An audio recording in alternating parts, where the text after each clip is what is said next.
This is some stuff that y'all have eaten before in the cafeteria. Last semester, I think we brought up about 700 pounds of it. It was quite a lot. So for the CSA, each box is going to get 2 heads of these. And so I want to make sure everybody gets a chance to harvest this and see what it takes, and understand how to do it, because it's important, to learn how to grow it. But if you don't harvest it in the correct way, then you kind of, all of that was kind of for nothing. So this is all really important that y'all pay attention to. So the Bok-Coi grows in a big head. And if y'all look right here down at the ground, you can see the stems of the leaves right here. And then there's a root that's going in right here in the ground. And I'll kind of dig it out so y'all can kind of see it. So if y'all see this right here, that's the root. And that's what I want y'all to cut. So with your harvest knife, now these, everybody listen up, this is real serious.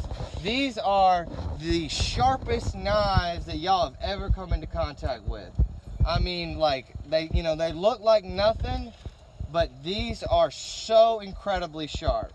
I mean, I've just from, me thinking about something else, not paying attention, I have cut right into my finger, like no problem. I mean, these are incredibly sharp, so please take that seriously. You do not want to mess around with these. They're made to harvest vegetables real clean, so please be careful when you're using them, okay?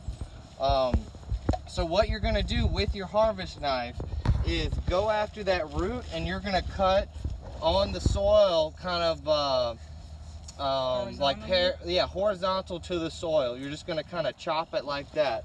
And so what you'll do is go in here and just cut through the bottom of it. Now you see, now I've got that head sticking out just like that, and we've got this nice clean cut right here, and there are a couple yellow leaves like this, and so you can just break those leaves off just like that.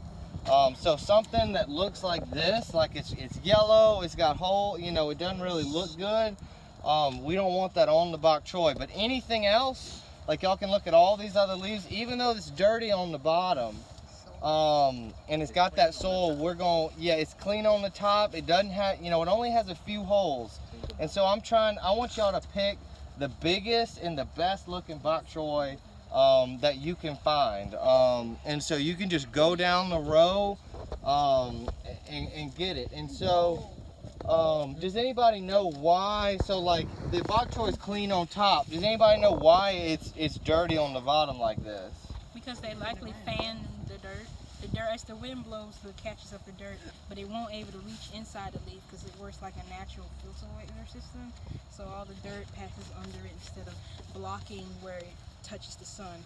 And does anybody else have any other ideas about why it's dirty like this? So what actually happens is when it rains, when rain hits the soil actually bounces up off of the ground, and so the real clay soil, when it rains, you'll get all this water splashing soil up. So a lot of this is from splashing, but it can also be from the wind.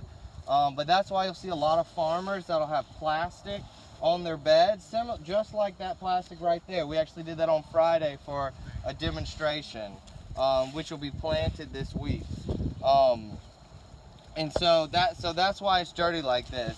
But if we have time, I've talked to Miss Hazelness in the cafeteria, and we can use some of those sinks to clean this Bok-Coi, and I'll show y'all how to do that.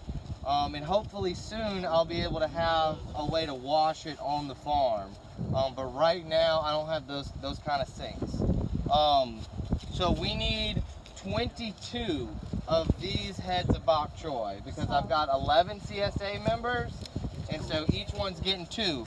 So now we just need 21. All right, y'all, look. Yeah, 21, exactly, 22 total. So I have 7 harvest knives.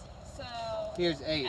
I want everybody to at least cut a Bok-Coi. So y'all share, and y'all can grab some of these boxes to put them in after you cut them, and just move down the line. There's plenty of space. Exactly.